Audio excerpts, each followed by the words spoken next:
Mr. Harris. Come on in, Mr. Harris.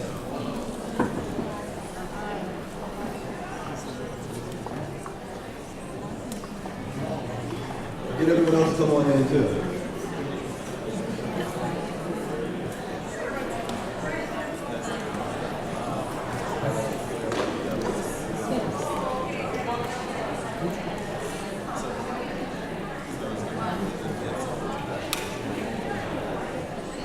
All right.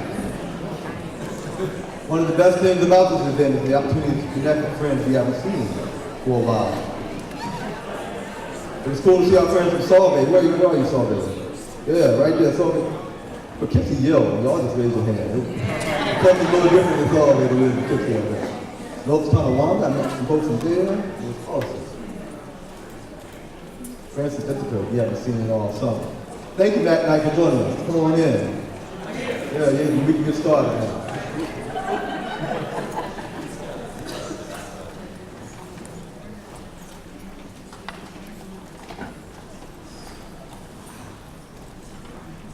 A few more moments for folks to come on in and settle in.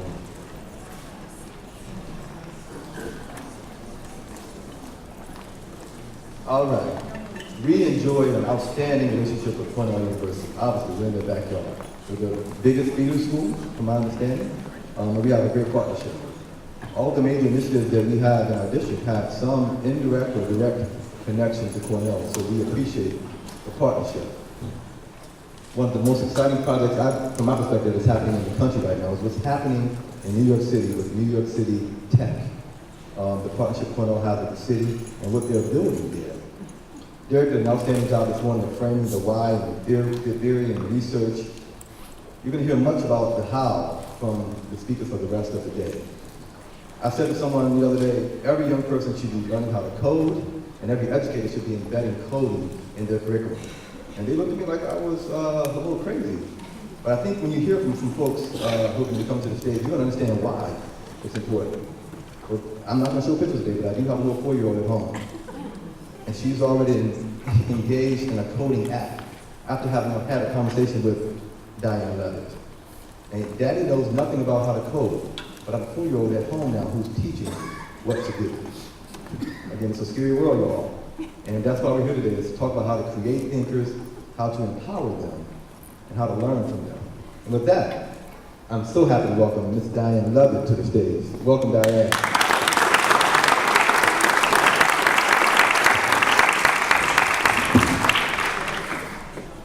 Okay, so first I just want to make sure, can everybody hear me?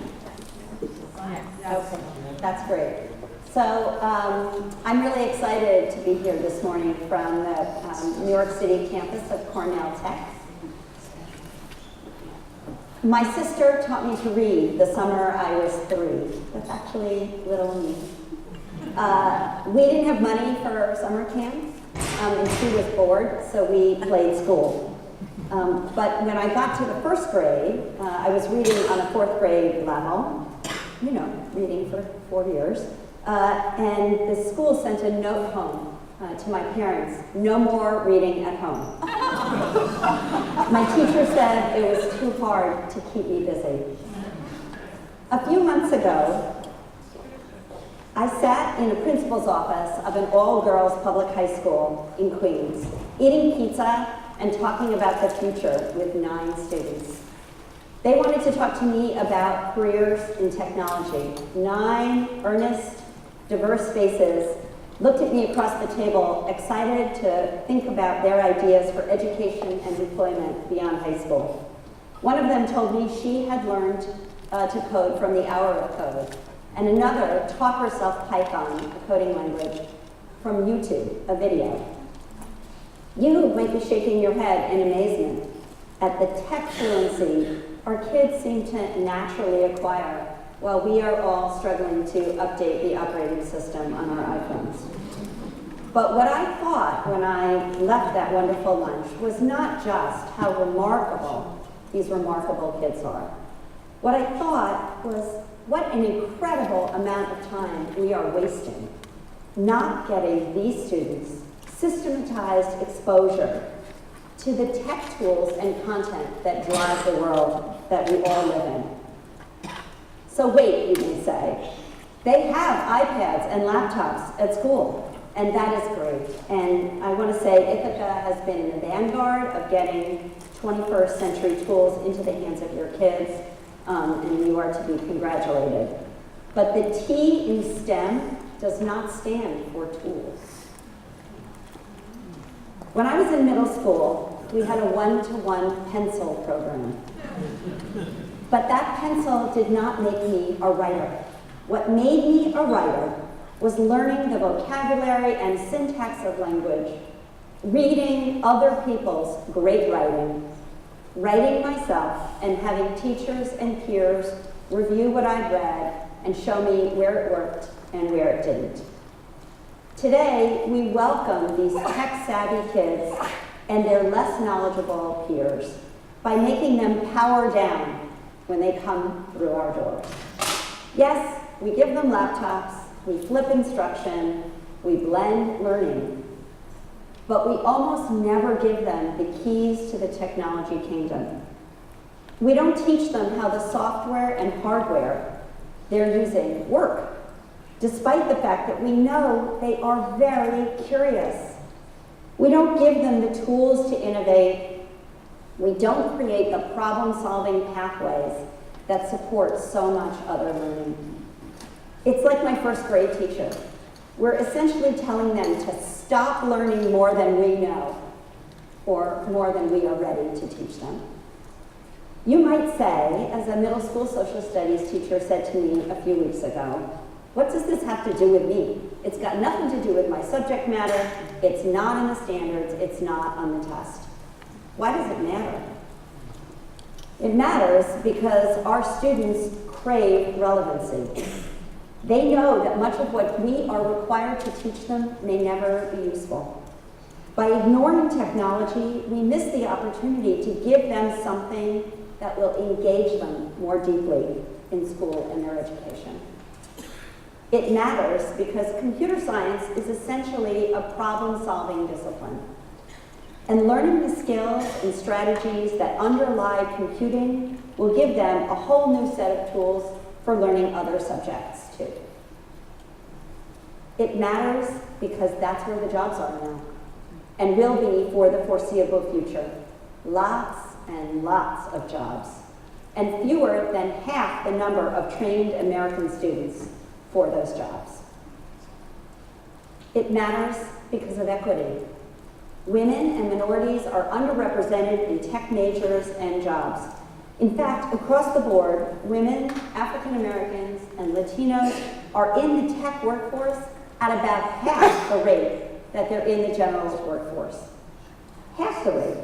That doesn't only mean that half as many are getting these high-paying jobs. It means that the tech industry and all of us are deprived of their voice and their contributions. Why is this? So let's look at the AP-CS test, AP Computer Science data. It's not the only measure of computing in K-12, but it's one measure, and it's easy to get this data. AP-CS is offered by about 10% of high schools in the US. And I want to say Ithaca High School has a really robust computer science course offerings. You are probably in the top 2% of high schools in the country. So this graph is really hard to see, and I apologize for it, but the lines that matter are the one at the top and the one at the bottom. The little thing, I can probably do this. Look, the one at the top is AP US History, and the one at the bottom is AP Computer Science. So in 2012, almost 440,000 kids took the AP US History test, and just under 24,000 took the AP Computer Science test. That's about 5% as many students taking AP CS as taking AP US. And it's about 0.2% of all AP tests taken. I'm not saying there aren't lots of jobs for history majors, or that history is not an important discipline. Actually, understanding history is crucial to understanding the world we live in, but so is understanding computer science. And I know for a fact that there are more employment opportunities for computer science majors. And you may be surprised to learn that there were 3 states in which no girls took the AP Computer Science test. 8 states in which no Latino students took the AP Computer Science test, and 11 states in which no African American student took the AP Computer Science test. And the pass rate for these 3 groups is lower than for white males. One more revealing fact. In New York State, there are 8 teaching certificates for agriculture. There are 4 for home economics, 2 for travel services, 3 for Afrikaans, even 1 for sewing machine repair.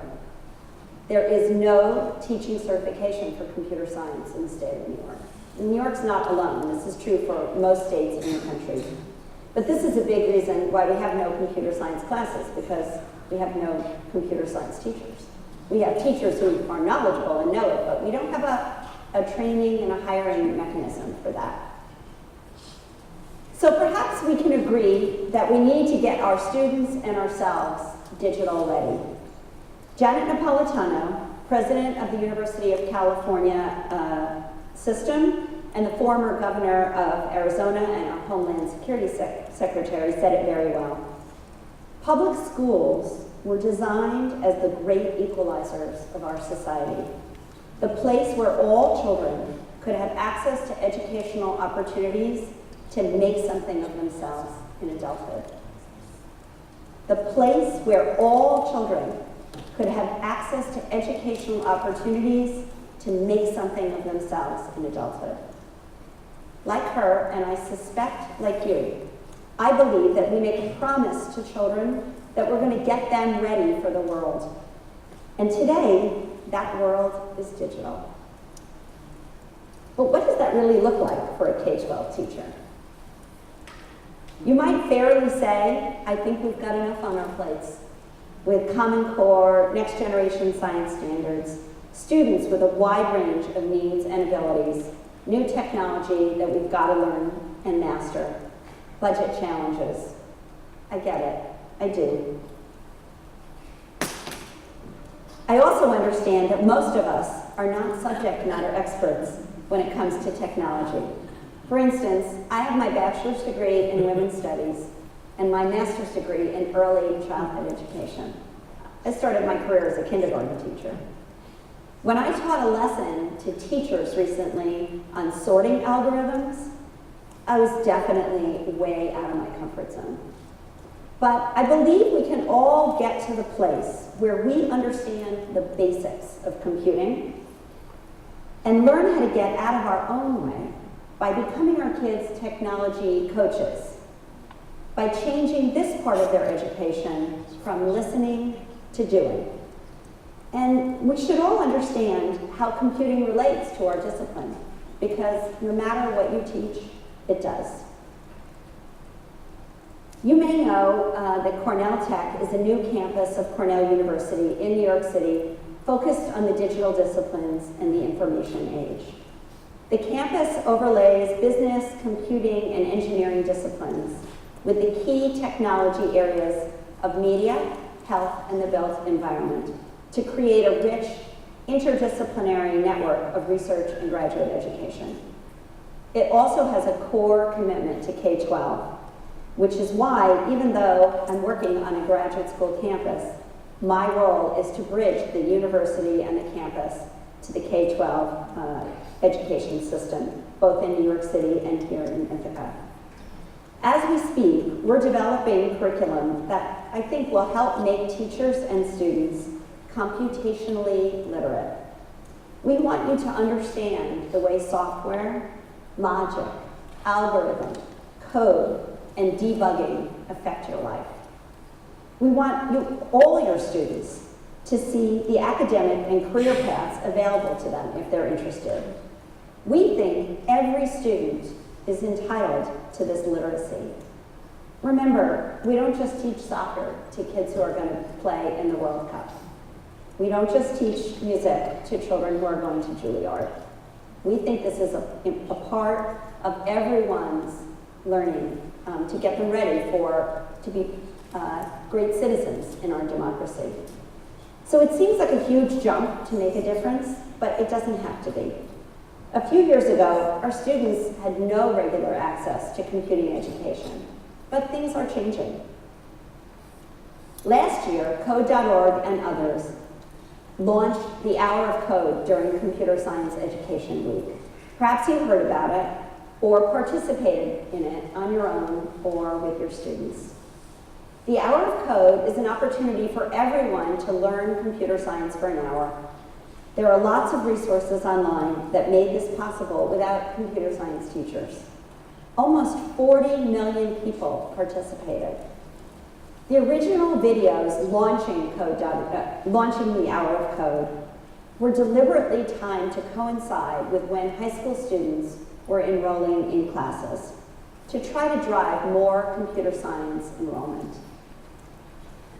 The College Board just released preliminary data on AP Computer Science tests for 2014.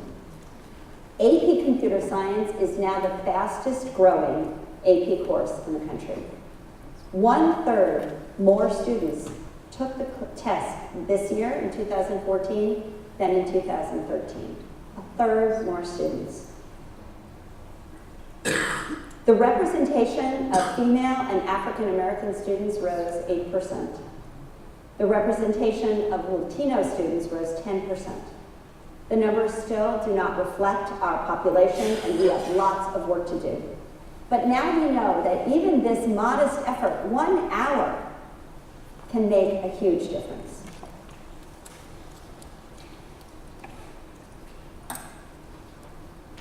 I want you all to be part of this revolution where we redesign the T in STEM. I hope all teachers and students in this region participate this year in the Hour of Code, which is in the middle of December, and then go on to look for other ways to build computational literacy, because coding is really just a piece of curriculum, of computing. You know, coding is really just the language we use to tell the computer what we want it to do. Try an online class at the Khan Academy, code.org or Code Academy.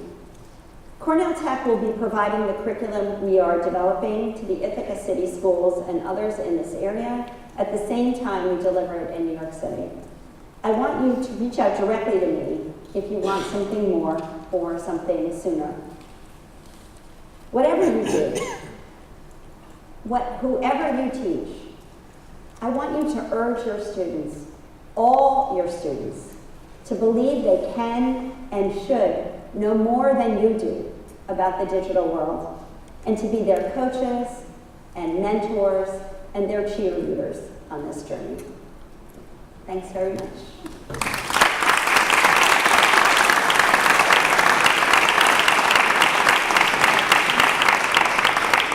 Absolutely, we got lots of time for questions, I think. So. Okay, sorry, I didn't mean lots of time. I meant just a very short amount of time. But I'm really happy to answer questions if anybody has. I will not be around. So, yes. But I'm really easy to find, and I hope that you will reach out to me. All right, thank you, Diane. Thank you, Diane.